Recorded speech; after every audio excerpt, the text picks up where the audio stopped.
Se sentir observé, c'est complexe pour se découvrir. C'est très compliqué d'avoir des témoins quand on essaie de se comprendre. D'autant plus avec une médiatisation qui est arrivée peut-être un peu tôt. C'est très particulier que des gens vous connaissent alors que vous ne vous connaissez pas vous-même. Il y a quelque chose qui ne fonctionne pas en fait. Quand on voit des gens faire beaucoup de blagues, il y a forcément des choses qui se cachent derrière. Ça me fait tellement peur d'embrasser les filles. Et il y a pas longtemps, j'ai vu une fille que j'aimais vraiment beaucoup. Et à la fin du premier rendez-vous, j'ai pas réussi à l'embrasser. J'ai essayé. Je pense qu'elle a pas compris ce que j'ai fait. La première phrase de mon spectacle, c'est j'ai peur d'embrasser les filles. Et j'écris ça parce que je me dis, c'est bizarre, j'ai peur d'embrasser les filles, je sais pas pourquoi.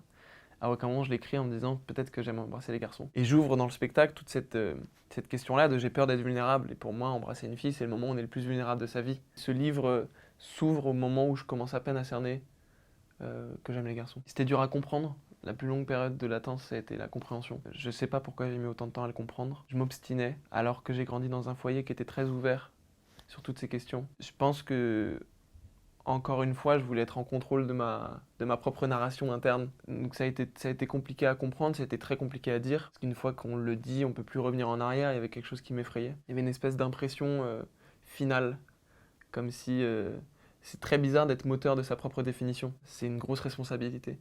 Donc de dire ces mots à mes proches. Et d'ailleurs c'est marrant, j'ai jamais dit... Au début, je me souviens, j'ai jamais dit je suis homosexuel, je disais j'aime les garçons, je crois. J'arrivais même pas à dire le mot. Et d'ailleurs, je crois que la première fois que je l'écris dans le livre, je le précise que c'est la première fois que j'écris ce mot. Tellement ça m'avait marqué, je me souviens très bien où j'étais le moment où j'ai écrit homosexuel. Ça m'avait tellement marqué. Ce que ça change d'écrire, moi je pense que les problématiques sont moins dans un angle mort. Ça permet de les mettre devant. J'ai l'impression que quand j'écris, je vais chercher des choses dans des coins. C'est pour ça que je parle d'œillères. Je vais chercher des choses, en fait, comme si je retirais les œillères et je vais chercher des choses qui sont dans les angles morts. Donc ce que ça change, c'est de visualiser, de mieux cerner les problématiques qui nous entourent. Ces angles morts, c'était autant une entrée dans une grosse dépression, qui a été très problématique, qui est une dépression mélancolique, ça s'appelle, qui est une dépression vraiment, c'est un tsunami, c'est très complexe. Donc ça grimpait depuis quelques temps et je le voyais pas, je voyais pas les signes. Ça a été aussi la quête de soi et la recherche de ma sexualité. Et ça a été le rapport au père que j'avais volontairement pour le coup enfoui. C'est-à-dire qu'à un moment j'avais compris peut-être que je voulais pas me construire en fonction de lui. Je voulais peut-être me construire en opposition et donc j'ai volontairement pris de la distance avec lui. Donc j'ai volontairement mis le père et sa problématique dans mon angle mort. Et puis, j'ai décidé de rapatrier tout ça avec cette écriture. C'est un processus qui a pris 4 ans, ce livre. Et d'ailleurs, je pensais naïvement que ce serait un second spectacle. Et puis j'ai tout relu et je me suis dit, bah, il n'y a pas de blague. Donc la question est vite répondue. Ce ne sera pas un deuxième spectacle. Donc là, je me suis posé la question potentielle du livre. Mon père, il a l'ancienne conception de ce que c'est qu'être un homme. Pour mon père, être un homme, c'est quelqu'un de très viril, sûr de soi, un peu marrant, un peu dragueur avec les filles, mais jamais vulnérable. Mon père, il nie deux choses dans la vie. Il nie les sentiments. Pour lui, ça n'existe pas. Et les dos d'âne. Ça n'existe pas non plus. Pour le spectacle, oui, effectivement, c'était l'eau crasse du fond du puits. J'avais l'impression enfin, je me définissais comme un puits et j'avais l'impression qu'il y avait des choses qui stagnaient au fond. Et il fallait l'évacuer pour que l'eau puisse rester potable. Là, pour le livre, c'était un peu plus de l'ordre de la survie, dans le sens où j'arrivais pas à dormir et moi j'écris pour pouvoir dormir. Sinon, je bloque sur des idées comme un fou. Je bloque jusqu'à que le petit matin arrive. Donc, j'ai besoin d'écrire pour évacuer tout ça. Donc, la première nécessité, c'était dormir. Ensuite, ça a été de conquérir un espace. Parce qu'une fois qu'on rapatrie tout ce qu'on a derrière, dans nos angles morts devant, ça devient quelque chose qu'on ne connaît pas du tout, qui nous fait peur, qui est effrayant. Et il faut l'organiser pour mieux le connaître. Il faut aller chercher dans chaque détail une signification. Et donc, ça a été organiser un espace. Donc, je suis passé d'un élément qui m'a aidé à dormir, donc qui était vraiment de la survie basique, à quelque chose de l'ordre de l'artisanat. En fait, c'était essayer de mettre en place, essayer de comprendre. Et c'est marrant parce que d'organiser ce livre m'a permis de m'organiser moi aussi, donc ça m'a appris que j'étais capable de surmonter des choses. Il y a un vrai parallèle entre l'écriture du livre et la résolution de certaines problématiques dans ma vie.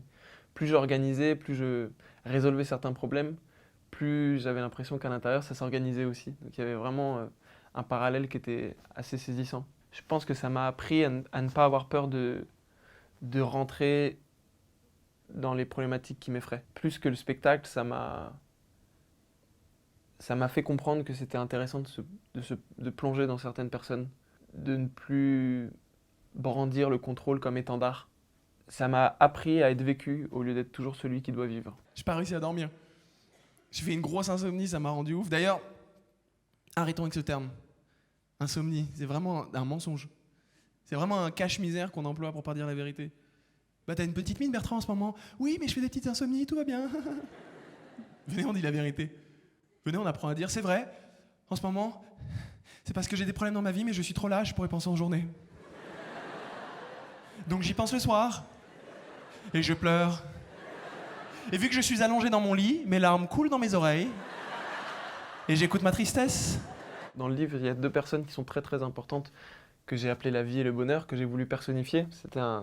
C'était une réelle quête pour pouvoir proposer aux gens de se plonger comme ils veulent dans cette histoire. Ça m'intéressait plus de les définir par la sensation qu'ils me procurent. Donc la vie, c'est une personne qui m'a fait comprendre à quel point la vie était importante. Et à quel point être en vie, c'était accepter la frontalité des choses.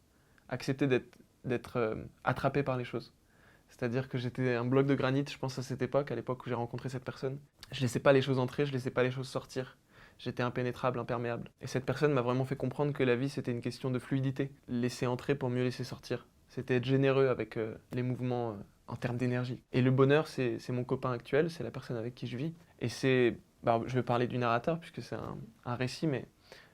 et puis ça me permet de prendre de la distance, ce qui est plus agréable en interview, mais ça a permis au narrateur de comprendre que le bonheur était accessible. Quand on est atteint de dépression mélancolique, on ne produit pas de sérotonine, donc le bonheur n'est pas accessible. Mais en fait, le bonheur, c'est pas que de la chimie, c'est aussi une question de confiance, je pense. Et le bonheur a amené une zone de sécurité, de confiance au narrateur, à moi-même, qui lui permet de s'épanouir un peu plus, de se sortir de cette pièce très sombre dans laquelle il est enfermé. Je serais très curieux d'avoir l'avis de gens qui écrivent de l'autofiction, mais je trouve qu'il y a un doux mélange entre courage et lâcheté. Courage parce qu'on attrape ses problèmes à pleine main, et lâcheté parce que au lieu de les régler dans notre coin et d'en parler avec les gens avec qui il faut en parler, on préfère écrire un livre et le proposer à la France entière. C'est un mélange très particulier entre les deux, et pour être très honnête avec vous, depuis que le livre est sorti, j'ai des journées où je me sens fier d'avoir écrit ce livre et des journées où je me sens lâche de l'avoir écrit. Mais je pense que c'est le combat avec l'autofiction, c'est quelque chose de très particulier.